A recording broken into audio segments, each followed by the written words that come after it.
Hello, everyone. This is Lee Rose with Banking Transformed Webinars. We want to thank everyone for joining us today for this webinar from Doxim, how communication drives digital banking transformation and maximizes customer lifetime value.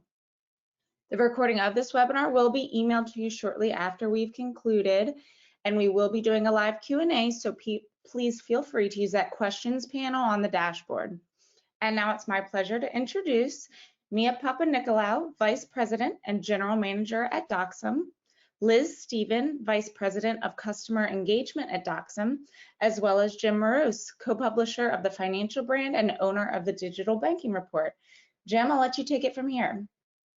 Thanks, Lee. Hey, it's great to be with everybody today. Today we're going to be talking about something that is very important, and it's not the first time you've heard me talk about it, but it's the importance of really filling in the performance gap that exists in the banking industry between customer expectations and the realities of what's happening in the banking industry. This performance gap has got to be shrunk. We have got to start meeting expectations as it relates to communication across all channels. If we don't start to personalize experiences, if we don't start listening to what the consumer wants, we are going to be losing customers either entirely or invisibly. And what I mean by invisibly is what happens in banking often is consumers now are moving parts of their relationship to other organizations that respond to their needs directly in a personalized way and in a way that resonates with us, especially in a post-pandemic environment. What you see on this slide is that the expectations of consumers is even higher than it was before the pandemic. 83% of consumers are concerned about their financial well-being. In addition, that's actually going to be going up because a lot of the support vehicles, a lot of the government programs are coming to a close. 66% of consumers expect companies to understand their unique needs and expectations. This is the banking industry. However, as you can see on the right-hand side, the majority of financial institutions really do a very poor job, self-admittedly, in meeting these expectations. So this gap is large and getting larger because what is happening is consumers are getting used to other organizations that are doing a great job, not just financial institutions, but across all industries. As we look at the next slide, we see that the digital channel use continues to increase in banking, and that's not surprising. Certainly, in a post-pandemic world, most of us were forced to use digital channels. What we have to realize is more than ever, we need to communicate not just on one channel, not just on digital channels, but across all channels in a way that is both direct, personalized, and most importantly, humanized. And what I mean by humanized is in some cases, it may involve the integration of a human. In other cases, it may simply be a digital interaction that feels very human, feels empathetic, feels connected. The consumer wants you to know them, understand them, and reward them in such a way, not by points or some benefits, but really reward them in a way that says, you know what, I'm on your side. I'm trying to do things on your behalf. The next slide shows that organizations still lack the insight that is needed for digital insight maturity. This is across the entire gamut of insight. So when we're looking at target-based campaigns, we realize that while a lot of organizations say they can do it, that targeting is many times done in a way that is segment-based as opposed to human-based. And one-to-one based does not mean each message is completely different. There are segments, but they have to be redefined in new ways. They may need to be redefined based on the channel consumers use, maybe the stage of the customer journey, maybe the stage of their life they're in. We also have to impact the way we engage across account opening, relationship expansion, and future proactive recommendations. What is important is the consumer doesn't want to know what happened in the past.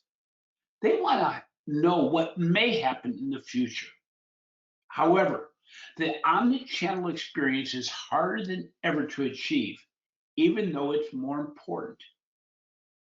A consumer uses, on average, 9 different channels just in the shopping process. And the reality is, the in-person level is going down. You know, back when I started banking, which was a long time ago, obviously, consumers used to do their shopping for financial institutions by going branch to branch collecting brochures. Many organizations don't even have these brochures anymore because people don't use them. They do all their shopping online. And how bad is it if a consumer starts the shopping process digitally and we don't allow them to continue on that channel, or we make the process difficult?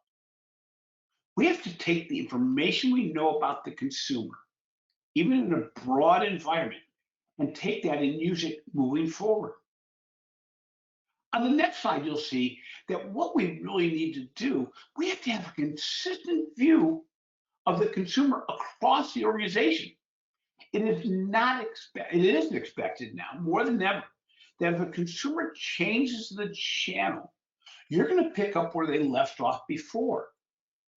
And you're not going to make them fill in information, or you're not going to make them repeat what they've already taught us. Most importantly, it's important for everybody in the organization to be part of that engagement process. You know, a lot of people are worried about what is going to happen to the branch employee. The branch employee can be leveraged more than ever to help the engagement process, to help move the consumer along the customer journey. They can help the consumer in this buying process, the onboarding process, and in the relationship process going forward, where you proactively recommend services based on activities they've done. This is the way consumers are used to being dealt with, from Instacart to Uber Eats to Netflix or Amazon. In the next slide, you'll see that really trust is really tied to the ability to personalize the experience. I have a financial institution I use for my business account. I talk about them often, and because they don't necessarily always do a good job. But in the midst of the pandemic, they said, we're willing to offer you PPP loans as a small business. I thought that's a good start. They did address me by name. And then they said, oh, by the way to find out more about this is to actually apply for or get into online banking and mobile banking. In addition, if you already are using this, be sure to try also our mobile deposit capture functionality. Now, not only did they shift gears on me, but I use all those services. So immediately, the lack of the ability to personalize the experience or to recognize where the experience was made my trust level go down. Alternatively, PayPal regularly reaches out to me with loan offers, pre-approved loan offers for my small business, because they understand how I receive funds by PayPal and how I disperse funds to my contractors. So what ends up happening is they're using data they have to build a better experience potential. And if I'm going to look for other services for small business, I'm going to first check PayPal to see if they offer that, because my trust level has actually gone up with them. Now, what's interesting to note is I haven't closed my banking relationships, but they aren't as robust. They're not engaged. I'm not considering my traditional financial institution to know me, understand me, and reward me. And if that trust goes down, and if PayPal puts something in place where I can have my funds deposited there, insured in all those different ways, why wouldn't I move it? Or find another alternative? The same thing happens with savings platforms that automatically determine what level of savings I should transfer from my checking account to my savings account. And as our relationships continue to shrink in scope and in context, it is more important than ever today to personalize the experience to the degree the consumer expects. On the next slide, you'll see that the importance of personalization can't be minimized. You know, when we look at it, we realize that customers expect you to understand them. They also do not have a problem sharing information with you under one condition, that value is transferred. If you don't transfer value in return for the information the consumer is willing to share for you, they will break off that relationship. You know, when we used to have events where I talked to 200 or 300, 400 people in a room, I'd ask people, how many of you have Amazon Prime? And virtually everybody raised their hand. I then asked, how many of you considered maybe changing your relationship and canceling Amazon Prime when the price went up? I think it's like 3 years ago now, from $100 or $99 to $120. And about 5 people in a room of 200 raised their hand. I then said, how many of you closed your relationship? None of them did. This is no longer about free shipping. I can get free shipping from Target, from Walmart. I can even go to a location in those cases. I can get from any big box or major retailer. I can get from small retailers. What am I paying for? I'm paying for the trust, the empathy, the relationship I have with Amazon to know what I probably want next and to simplify my journey. Who would have thought 10 years ago that we would pay $120 a year to shop digitally?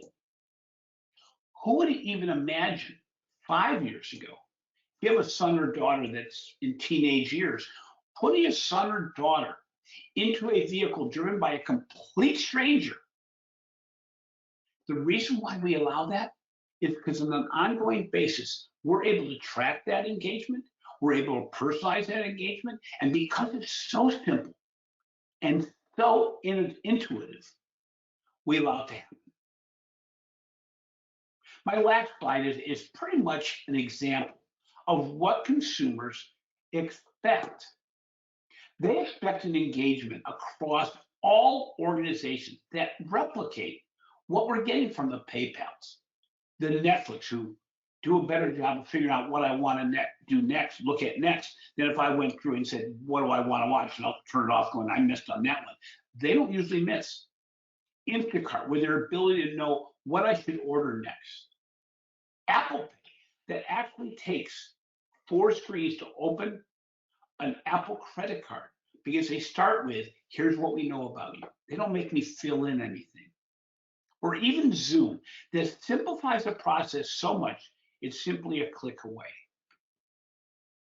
So when we look at this, we really are talking about the shifting expectations in digital interactions. I'm going to now pass it over to the team from Doxim to talk a little bit about their solution, but again, emphasizing that the consumer is no longer comparing you to other financial institutions. They're comparing you to every other engagement that they've been involved in since COVID took place. You know, how many of you had used Netflix or used Instacart or used Uber Eats? But now you become hooked on the simplicity and the personalization of engagement. And at the end of the day, what we all want is deeper engagement, because if we engage deeper with the consumer, they're going to go to their mobile device more frequently to access us, and they're going to be more hooked and more trustworthy and more engaged in our experiences. Could not agree with you more, Jim. Your insights are exactly spot on with what we're seeing. And to your point, exactly, even prior to COVID, you know, if we think back to 2 years ago, right, all of those interactions that we were experiencing with retail brands that you brought up, those were already influencing our customer expectations, right? So just like you said, we were already wanting on-demand everything, right? Instant information, being able to track things from the beginning to the end, right? I know when my pizza goes into the oven at Domino's and when it's on the way to me. knowing all of those things, having that very highly personalized service, right? Being able to make my vacations as personalized as I want them to be, having direct control over the entire process, right? We were all becoming very used to these types of interactions. And to your point, Jim, right, those interactions led to better engagement with those brands. And when you have better engagement with those brands, then you have an increased sense of loyalty and trust. And we all know that loyalty and trust leads to more business, right? And so that's the sort of whole point of our conversation today is how do we sort of look at the trends before COVID, and then we're going to talk about now through COVID, how do we adapt to them so that we can increase the customer lifetime value of each of your customers at the bank? So that was 2 years ago, right? Now, so now we go to last year, right? When the pandemic lockdown happened, and we see that there was a huge shift in expectations, because if you think about lockdown, right, it was a very pressurized environment. I like to liken it to an Instapot or a pressure cooker, right? So we took everyone and put them in this very high stress, high anxiety environment. And what resulted? Well, Jim, you had mentioned it before, right? Consumer trust came into play. Trust sort of became a commodity as a result of the pandemic. So no longer can we rely on the fact that someone has been banking with us for 10 years, 15 years, 20 years, but now their trust in our brand comes into question. Right? People are worried about their financial futures. People were being laid off. They were earning less money, right? People were all of a sudden confined to homes, not able to go into the outside world, having to work and have their children in school at the same time.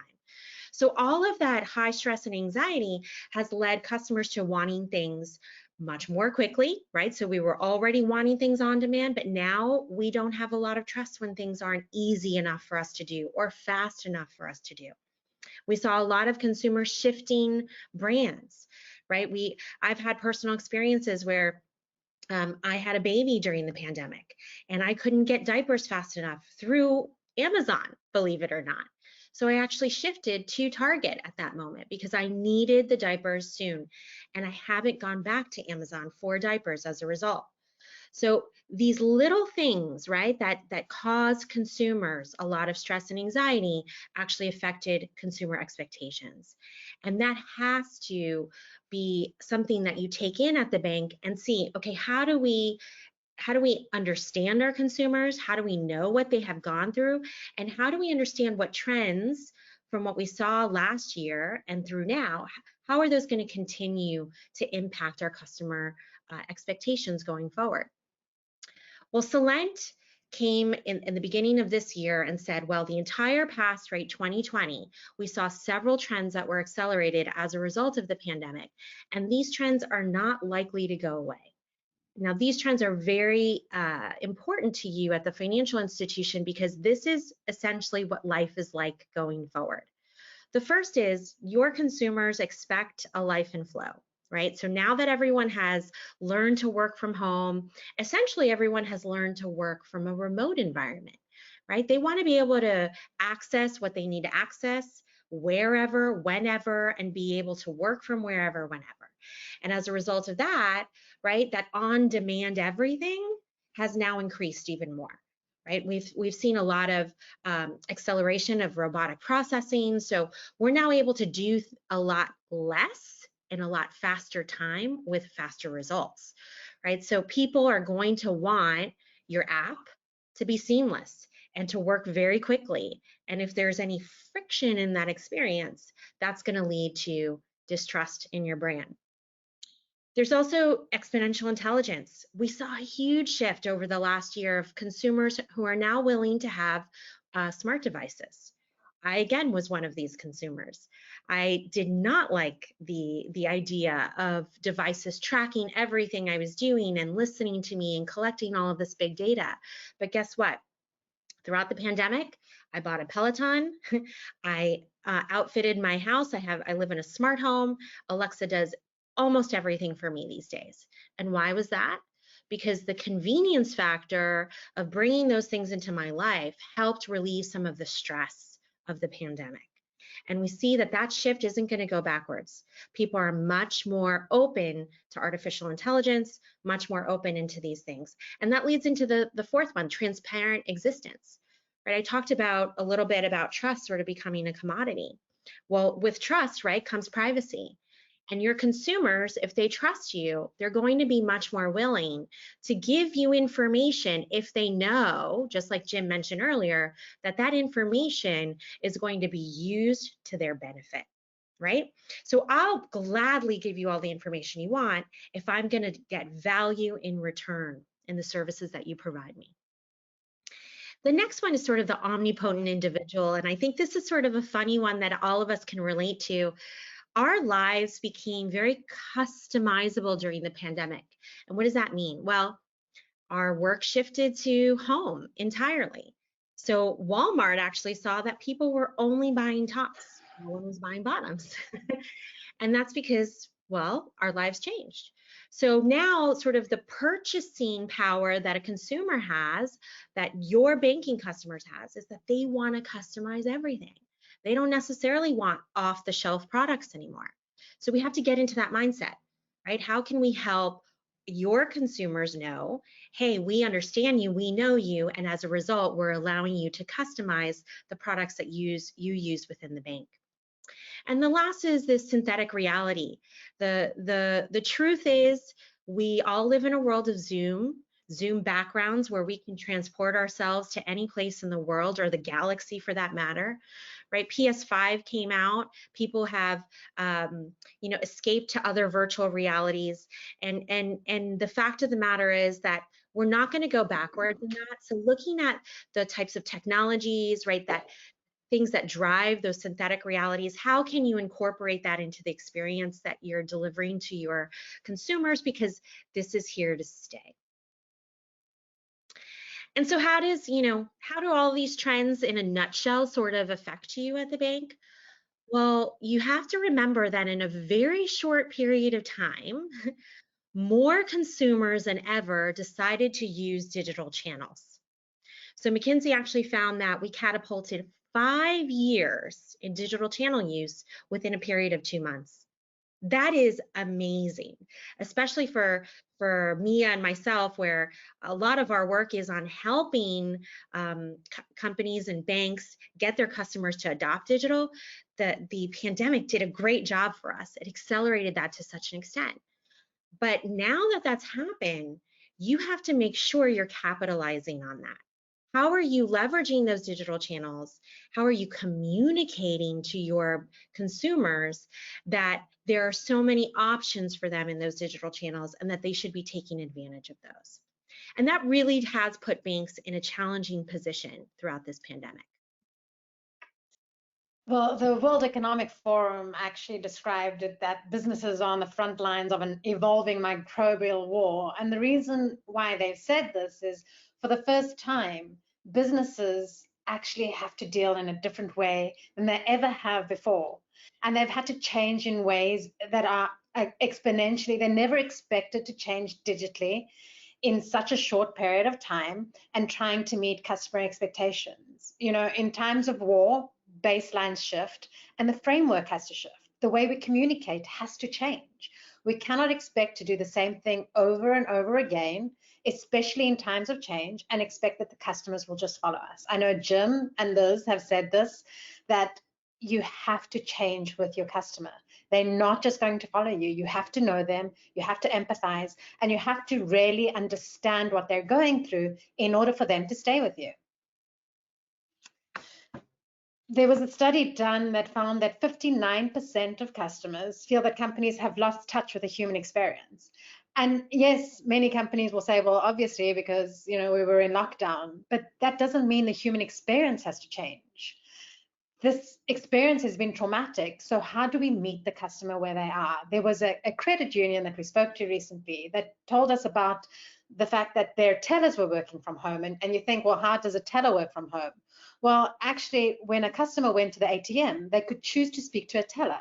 So it was actually merging the two worlds together. They were still getting that human experience, even though they were interacting alone from the ATM. So understanding how to meet the customer's needs has become of paramount importance, and putting those solutions in place is what we need to be doing today. And I know that both Jim and Liz have spoken about this need, that customer expectations have changed and how do we communicate. And Jim, you spoke about the performance gap. We talk about the dissatisfaction gap. Companies have always communicated with customers, and we as customers had never had any expectation of how often a company should speak to us or send us an email or send us a piece of mail, or what those expectations were. So our expectations were always lower than what companies were doing. COVID-19 hit, lockdown hit, and all of a sudden our expectations in terms of communication skyrocketed. But companies didn't change. They put new messaging on many emails saying your packages will be delayed, expect a delay, but the empathy was missing. The understanding of what a consumer was going through was missing. And when they were making changes, they never communicated those. I think what's important about what you just said is that if we're expecting the consumer to all of a sudden shift back to the way it was, that horse is out of the barn. That's not going to happen. The reality is people never lower expectations. They increase it. I had a great interview with Jay Barron, and he said, over time, we keep on saying, well, that was a pretty good experience for a bank, or that was a pretty good experience for X company, whatever it is. Right now, the consumer is not making a differentiation. They're not going to change what they want to do. And in fact, they're increasing it where they're now getting comfortable with digital. And then, as you mentioned, me and Liz, is their expectation is a humanized digital experience. And I know we all wish that the consumer comes back to the branch because we can all make that a great engagement one-to-one process. What we need to do is use the people that we have in place that are so empathetic, so good at what they do, and use them in digital channels. Use them in such a way that they can add to the value of an engagement that we never had the power to do before. And oh, by the way, the one thing that was missing in that chart that Mia just shared is the time factor. The time is now. We have a very short amount of time to reach these expectations levels because the consumer is extraordinarily impatient. And again, don't look at your attrition numbers and say, oh, we're not losing customers because of this. Yes, you are. That consumer is spreading out the relationship more and more over time. And research has shown that this spreading out the good parts of the relationship, the part that makes us money, is the part we're losing. They're going to fintechs, they're going to big techs, they're going to sub brands that we would never consider. Now, we can't meet all those expectations, but we can certainly meet the humanized one, the one that can personalize the experience. 100% agree. I actually moved away from companies because they didn't understand what I was going through at the time. I had certain expectations and certain needs, and those needs weren't being met. I found a provider that could meet the needs, and even though they fixed their problems, they never communicated with me at all, and so never won me back as a customer. So if you're not communicating any changes, or you're not meeting the needs of the customer, they're going to move. So how do you narrow the dissatisfaction gap? And you need to do that early on, as you've just mentioned. There's no time to wait. We should have been doing it. If we're not doing it, what do we do now? And really, it's about focusing on care and concern, bringing that human element in. Meet your customers where they are. We're working from home. Very few businesses have gone back to the office. Very few states have allowed that, and even if they have, businesses haven't really gone back into the office. So how do you deal with a customer that's still at home for the foreseeable future? And then reimagine the post-COVID-19 world. We're not going back. We're only going forward. So it's not just meeting the expectations of today, it's meeting the expectations of tomorrow. So how are we going to improve everything we do from today, tomorrow, next week, next month? There's, as much as we need to have those 5-year plans, we have to break them down into actual changes that we're going to make that make a difference. And then build agile capabilities for fluid times, because we can't be in a situation where, oh, this has happened and what do we do now? We need to be able to make changes quickly, which hasn't been the case in the past for financial institutions, particularly ones that are sitting with legacy systems and siloed data. having to face a change that requires this agility has been really difficult, but there has to be a way, there has to be a way to meet your customers where they are. Otherwise, you will fall back. As we've mentioned, these larger shifts are far more likely to stick. There's no way. And I know I may be a digital first customer in many ways. I am not going into a branch. There is zero chance you're going to get me into a branch. So how do you speak to me the way I need to be spoken to? And if I'm doing some sort of research for a new product, let's say on my mobile phone, and then decide to move to my desktop, and then decide to use a chatbot, how do you actually make the communication work? And how do you follow up with that communication? Is really like moving from where we are now into the future and making everything digital far easier for the customer. We are dealing with an evolved customer experience mindset. We need to be engaging customers digitally. The customer behavior has changed. We all know that. We've all accepted it. So how are we engaging with that customer? As customers, they're looking for things to be as easy as possible, and they're far more frugal. So if you understand all of that and marry that with data, and then start communicating with customers in a very personalized manner, you're likely to keep that customer rather than them looking elsewhere. Customer expectations have changed. They need to feel the trust and empathy, as Liz said before. Without that trust and empathy, they find it very difficult to continue that relationship. Jim mentioned that he's likely to go to PayPal rather than stick with his bank. And even though you've kept those accounts, you're not engaging in the same way as you were. Things can't go back to the way they were. And really, customers expect their bank and credit union to adapt to their needs. It's no longer well, we've done this, do it in our way.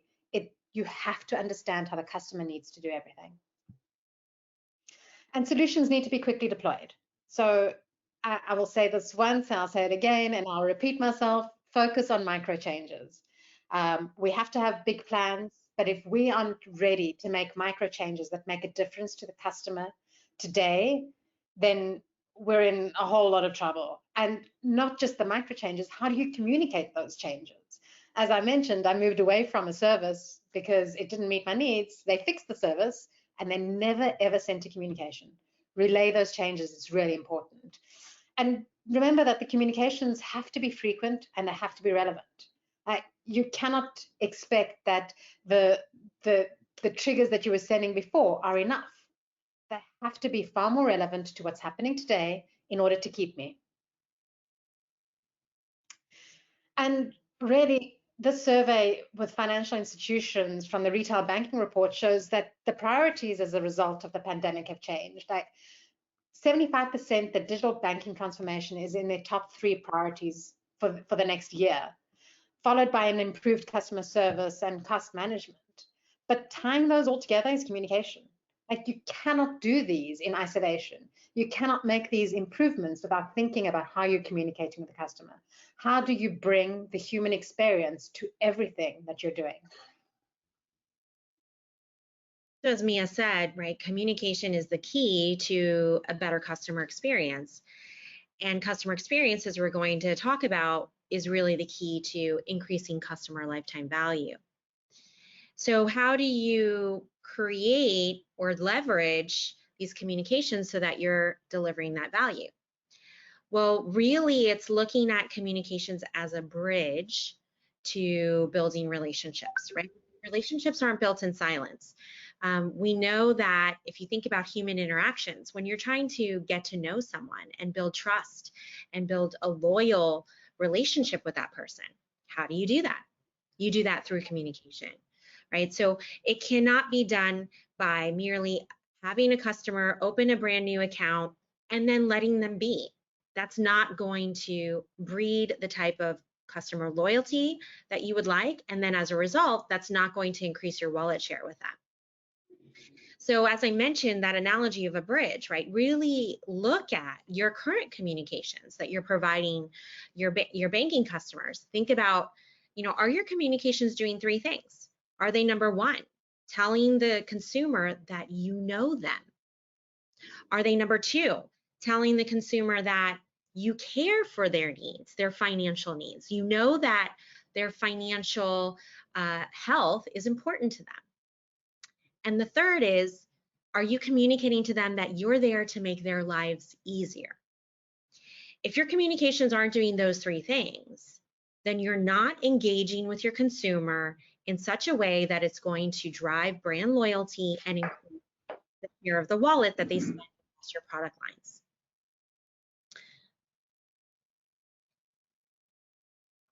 So micro changes really make a meaningful impact. Micro changes allow you to move the needle in increments. So you make a change today, are you measuring that change? Has that change actually made a difference to your customers? Are you tracking whether your customers found it easier or not? And if not, how do you roll back and make sure that there's a change that's relevant? You have to make adjustments based on results. We've seen far too many companies make what seemed to be really good changes that turned out to be really bad customer experiences. So tracking those results are of utmost importance. And that's why, like, look at how you can make small changes that make a difference and then build on those small changes rather than waiting for a big change that fails in the customer experience. You know, it's interesting. There's a book that's a relatively recent book. It's a self-help book, but it also can be applied towards organizations called Atomic Habits. It's by an author by the name of James Clear. And he talks about the impact of little 1% incremental changes over time, the cumulative value. We're so used to in the financial services industry trying to make these big changes, trying to introduce this big, huge system. The best digital organizations in the world change their product, change their deliverable almost daily. Just look at what gets updated on your Apple phone every single day. Look how many apps you have that get adjusted. Some of them every single day or every week. And we have to realize we're not looking for these big, huge changes. Everything going in the right direction that is measured is important. And to make it a big deal with your employees, make sure they are aware of what these changes are, because what that does is supports the culture and the leadership of what's going on in the organization. You can be recognized as a digital organization when your employees understand you're making changes to the digital process, to the engagement process, to the personalization process, to the customer experience process that's going to make a difference. And again, not to be underestimated, the power of the incremental small change cannot be overestimated, because every single thing you take away from the process to make it simpler, again, the definition of convenience today is not location. It's simplicity and ease of use and speed. If you can put these all together, you're making the biggest incremental change. And sometimes it means just taking one step away from the process that you can replicate and do yourself instead of making the consumer do it. But it takes a change mentality. It takes a different thing that we're not really comfortable with. Those incremental changes don't show the impact every day, but at the end of the year, the impact of it over time is so significant. I'm so glad you brought that up, because there have been apps or internet banking sites that have changed drastically overnight because they were waiting for this big change, this big customer experience change. And all that does to the customer, I mean, I've been one of them where I get on there and it's like, I don't even know what's going on. Why is everything so different? I don't want to relearn everything. Whereas if they had just made incremental changes and taught me one step at a time, the customer experience through incremental changes would have been so much better. Well, some of it can be invisible. I mean, I worked with organizations that say, oh my gosh, we introduced what we knew was a major dramatic improvement in everything.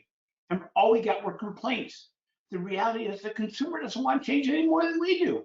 And if we can make those small invisible changes and say, oh, by the way, you probably don't notice, we didn't ask for your customer ID this time. We didn't ask for the spelling of your last name. We simply had to verify a whole list of items. The consumer goes, oh, that's intuitive. That makes sense. I'm used to doing that. While if you change everything, that may get buried. That great change may get buried among the mess of everything else we did. Many times that includes things that were better for us and not better for the consumer. Absolutely. We talk about it in terms of don't try to change consumer behavior, right? Don't try to make consumers take proactive steps to do things, because they don't want to do that. Make it as reactive as possible and as intuitive as possible.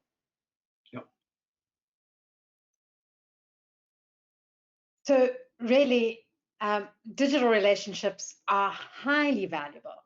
If you look at the digital customer, if you speak to them and understand them and hyper personalize and communicate in the manner which they expect, and there's a trust, you're far more likely to increase the customer lifetime value.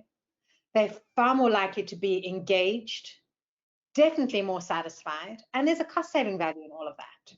You're not looking for new customers, you're not losing your customers, you're just increasing the share of wallet that they have with you. So as Mia brought out, right, these micro changes, and Jim, you made an excellent point about these incremental small changes should not be underestimated at all.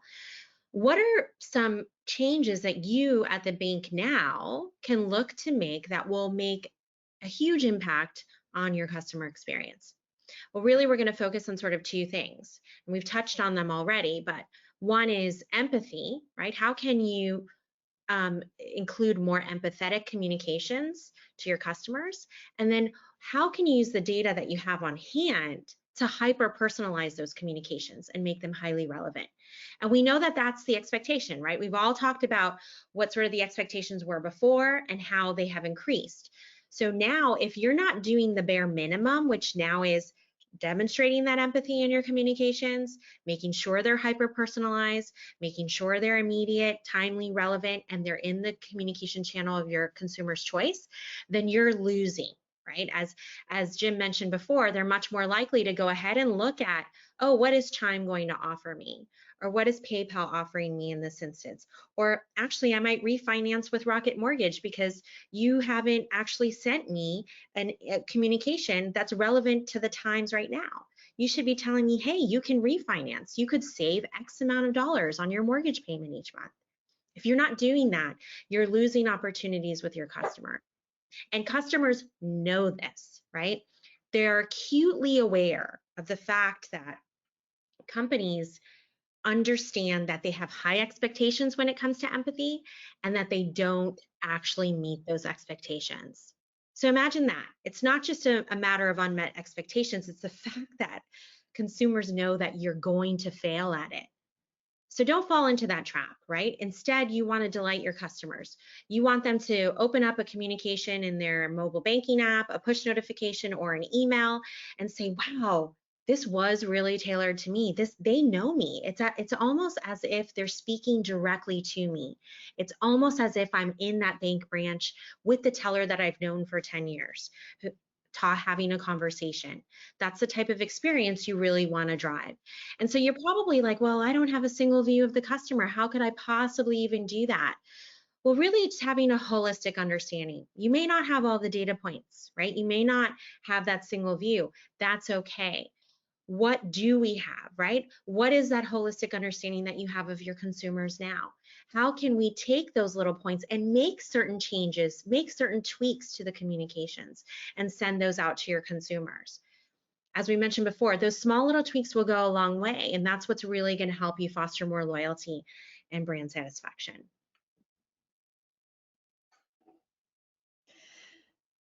Thanks, Liz. I know we've spoken about, personalization and communication, and Liz has gone in depth as to how this really makes a difference for the customer. And in this report, 52% of customers said that they expect offers to always be personalized, which is up 3% from 2019, but we're only going to see that increase. We're living in a world of personalization and customization. And personalization has moved on. It's no longer, hi, Jim, and this is your credit card statement.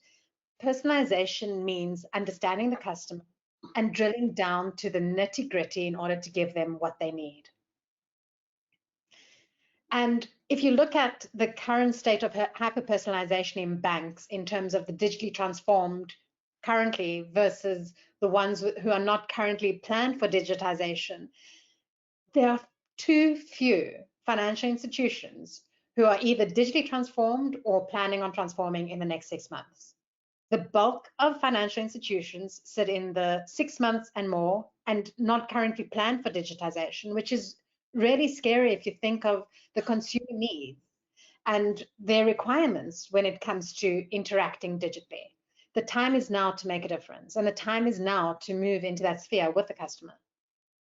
You know, it's interesting, Mia, that we did research similar, and we asked, how well can your organization even provide next best product recommendations? 75% of organizations of all sizes said they're inept, not currently working on it, they're inept at doing that. That's a basic level of personalization. That's a basic level of understanding. That's a basic level of customer experience in a world that is transformed immediately. And I think what we see here too on your chart is that it's not just the big organizations or the small organizations that can't do it. Most big organizations can't do it. And this is one of these things that we really have to get more and more aware of.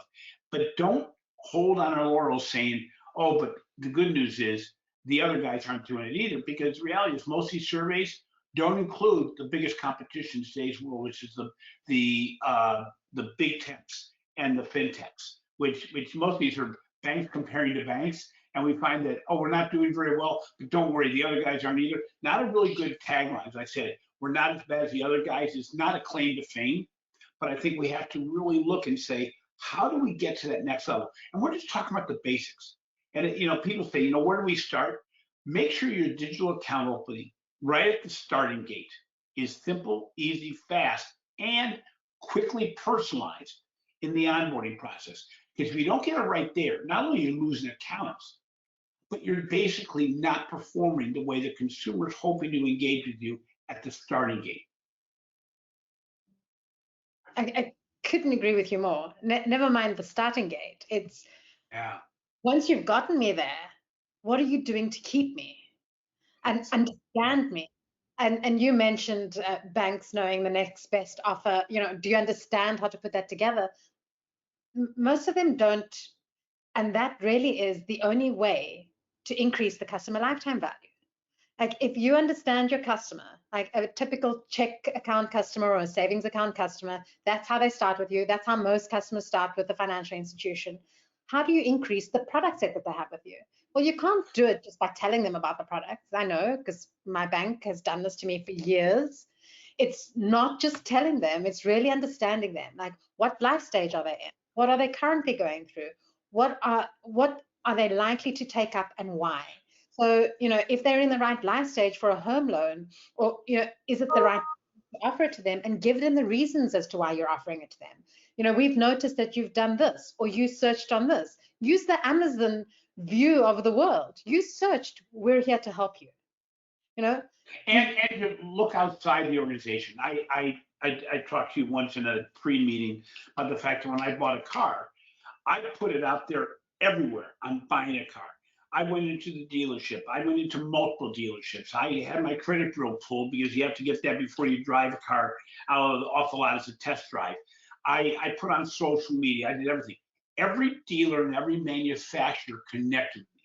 Not one financial institution, including the financial institution that I wrote a check on. Yes, I wrote a check to basically test that system to see if my down payment would trigger anything saying, hey, let me help you get a better financing package. And what ended up happening is I ended up getting it through the dealer with basically a fintech firm that they used, a big fintech, and allowed me to do it on site very simply. But how much better would it have been for my financial institution going, you may be in the market for a car in the near future. We've seen you've done some inquiries.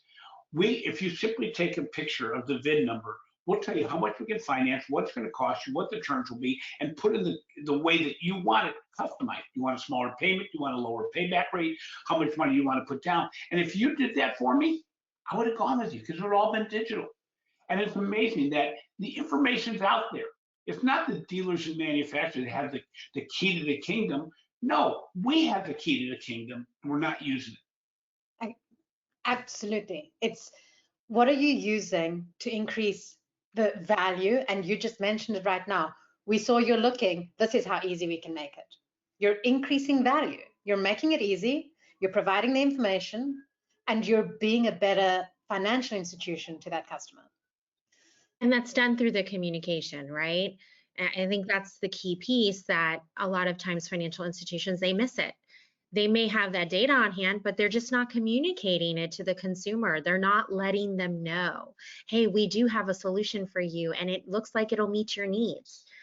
And that's exactly what we think everyone listening today really should take focus on. You've hit the nail on the head, and actually this is exactly what the slide is about. How do you customize that communication and the communication the customer is expecting and receiving? So this is an example of a credit card statement. So this is your minimum amount of due, this is your total amount due. You've qualified as a customer for a payment arrangement or whatever offer you can give because you know that customer. So now you started customizing that communication that makes this email that I receive on a monthly basis far more valuable than your credit card statements available online. It pushes me to the next best offer or next best action. So really understanding the customer is of utmost importance in order to push them from one spot to the next and increase the value that they have. Exactly that, Mia. So you might think, you're listening, you might say, well, this sounds great. This sounds like what we all should be doing, but I have many siloed systems, right? I don't have data all in one format. I don't have a single view of the customer. How could I possibly even do any of this? Well, as we hope we've communicated to you throughout, you don't have to wait for all of those things to be in place. Instead, you need to think big, but start small with those micro changes. And so we've developed this nice, very clean, easy path for you to look at. First, you start with mapping out what your current digital communications look like. And where does the data that fuels those communications, where does that reside? What is that data? What do you have? Are there additional data points that you have on hand that you're not utilizing in the communications? So mapping that all out, sort of doing an audit first. That's your first step. Then you want to look at, okay, what are the types of changes within the communications that we could make that would go a long way with the consumer, right? Can we personalize this a little bit more? We have this data on their payoff rates. Why aren't we using that to fuel their communications on their consumer loans or mortgage loans or auto loans, right? Looking for opportunities to do that. So starting to put together a list of digital communications initiatives where you're making small enhancements to existing communications, or there's an entire gap, right? There's maybe in the life cycle, there's an entire communication that's missing, maybe slotting that in. And then looking at, okay, let's just incorporate the current data that we have in the format that we have it, right? So we don't have to make any systems changes to do this, but how can we pull that data and pull that into the communication to the end consumer? And as we're doing this, we want to make sure across the organization, right, across the bank, that we look for opportunities to make sure we're reducing friction and that we're continuing to give a fracture-free experience, right? So making sure that the push notifications in the app are aligned with the emails that are going out, that are aligned with the message center in online banking, making sure that statements look very similar, have the same look and feel and tone to marketing. Looking across all the communications that are owned by different groups and making tweaks here and there so that the consumer again feels like I'm speaking to one bank and this one bank knows who I am and cares about my needs. And that's how you deliver on those hyper-personalized messages. And now as you're doing this, right, as you're putting this program together, you can start to look at tools and platforms and technologies that can help you continue to augment and send dynamic communications on the fly, right? You don't have to wait for that tool though. You can start, as we said, and build this program as you evaluate the tools that you can put into place to help you with this. And that's sort of where Doxim comes in, right? You want to look at leveraging a comprehensive solution, right? A best-in-class solution that can help you manage your data and use that data to create relevant, personalized communications that will help you deliver the best customer experience. At Doxim, we have a best-in-class CCM platform where really it was designed for financial institutions to manage all aspects of your customer communications, from multiple data streams, multiple data formats coming from multiple systems, to managing regulatory compliance, managing customer preferences, right? How do I want to be contacted by the bank? And then being able to deliver on those preferences across channels. So please feel free, after this webinar to engage with anyone at Doxim to discuss your specific customer communication needs and how our CCM platform could help you meet some of those needs. And so with that, we'd like to, thank every single one of you for attending our webinar today, and we hope that you've enjoyed our discussion. But we'd like to open it up to questions and just even between Jim, Mia, and I, any continued conversation as we have a few minutes. Before Lee turns this over, I want to ask you one question. This is as we've gone through this, I wonder, there's a lot of organizations that are not the biggest organizations. They're not the big 5 or the big 10 financial institutions. Does Doxim provide this type of solution to organizations that may be smaller, that really are committed to making a better personalized experience? Absolutely. In fact, our solution is used across credit unions, right? So those with smaller portfolios of assets, all the way up to the mega banks. So our solution is fully customizable and it's usable by any size of the organization. And what's nice about it is we truly understand, right, legacy systems and how data can be very siloed. And so we're there to help you sort of navigate those challenges, no matter how small those challenges might be or how large they might be. Great. Jim, okay, are you ready? Sorry. You're good. Okay, perfect. We definitely do have some incredible questions that have come in. So we'll just tackle as many as we can as a team. So let's jump right into our first listener question. It says, we have many systems with no single view of our customers and products. In this instance, how do we begin to hyper-personalize? I think we could all say something around this. My personal view is start somewhere, start anywhere, take the data you have and start customizing the communications. We're beyond the dear customer communications. We're beyond the, I don't even think I've received a personalized communication from our bank at all. And they know a lot about me. So start with what you have and don't worry about the silos. Though you can build bridges between silos, but start somewhere and start today. And as Mia said, starting is the important part.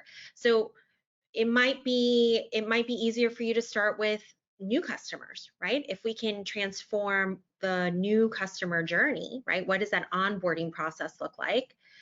Then maybe we can translate those successes to our legacy customers, very soon.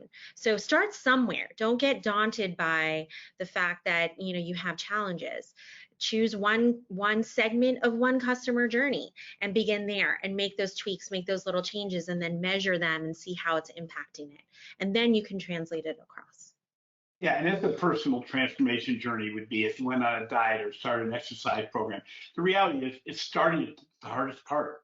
Getting change started, and Liz, you mentioned it, that it builds the economic value. So as you build the success stories, not only does it sell within, but it makes it so you can do more because you have funding to provide that enhanced service. And the biggest challenge, we could spend forever talking about perfection.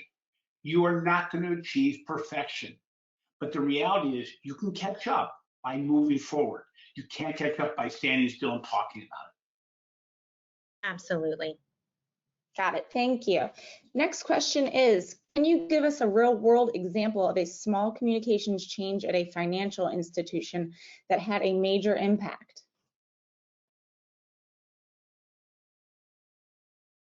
Mia, I know you have a bunch of examples. I have both positive and negative. I at the start of the pandemic, the institution actually got hold of us to say, we noticed that you're still depositing checks in person and we're sending a machine to a person that you choose so that you can just scan the checks in digitally, because we want to make life as easy as possible for you. They did that within the first week of lockdown. To me, an email was sent, someone followed up on the phone. That change, it immediately changed the relationship with the bank.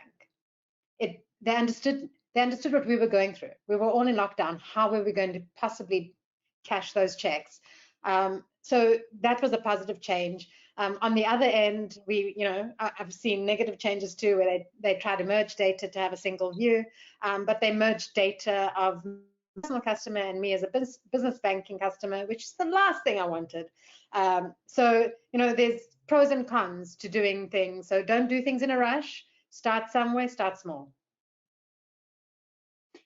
Given that, I'm going to ask both of you this question.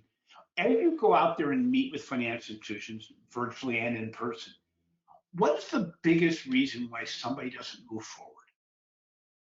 Because I'll guarantee you there's listeners today, they're going to say, yeah, but you don't know my company, this is going to go wrong. What's the biggest reason why people don't move forward? Honestly, it's the pain of change. I feel like, especially with financial institutions, they're too caught up again in sort of the utopia, right? We need to have the single view of the customer. We need to have this one CRM in place. We need to have all of our siloed systems merged into one. And the reality is you don't. And sort of the pain of changing now becomes too much, because they think they need all X, Y, and Z, when no, that's not the case, right? We can reduce the pain of change. And in fact, we can show you how you're going to gain so much more as a result of making this change, and how the change can really be impactful in a financial way, right? Where you can return on your investment very quickly, but more importantly, it's a gain in the customer experience. And that's what we know long-term over time is going to drive more value back to the bank. Great response. And it's not unusual because it happens everywhere. And also there's the other part that says people think they can do it themselves. This is the beauty of working with a solution provider such as Doxim. There's nothing you haven't seen before. You've seen the goods and the bads. And if you have a GPS of directly getting you to where you want to go, and you're able to avoid the detours and the mess up that can happen, where you're able to avoid the traffic jam on the road, the journey toward personalization. What's the power of that is so great, and the value from speed and financially is so great.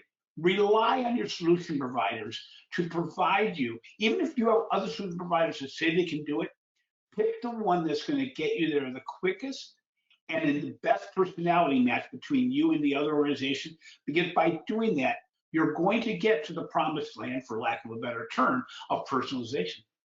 Yeah, I couldn't agree with you more, Jim, on sort of the personality fit, right? You have to look at the culture of the company and sort of, how innovative is this company? How are they future proofing? Are they looking ahead, right? And are they speaking about the things that our customers need now and in the future? And really looking at that, because if you start now and you implement technologies that are really for last year, you're already sort of outdated, right? So look at that culture and look for that innovation. Got it. We are going to have to wrap it up with one last question. So I'm going to direct this one at all three of you, if you don't mind. What do you think is the most important takeaway from this webinar? Well, from my perspective, is micro changes. If there's one thing that you should take away, is make small changes, make them and make sure they're incremental changes to build on that customer experience. Jim? Oh, a Nike term, just do it. It's not an option. Both Liz and me both mentioned the cost of not doing something, whoever it's with, is much greater than the cost of doing something. And don't wait until it becomes an emergency. Look at COVID at the very beginning. Look what you achieved in remote locations and the products you introduced that were demanded at the moment. You can do this as well. Liz, back to you. I love that. And I would say keep the customer as number one, right? So all of these changes, so just doing it, starting now, making micro changes, make sure all of that is positioned from the customer's perspective. How will this impact the customer and their journey within the bank? And with that, we thank all of you for attending our webinar today. Please feel free to reach out to us. If you have any additional questions, we are on hand to help you. Awesome takeaways, and what an incredible webinar. Thank you guys so much. And of course, many thanks to the entire Doxim team. We will be sending along an email with that on-demand link if you'd like to rewatch it or share that with your team. Thanks to everyone who joined. Have a wonderful day.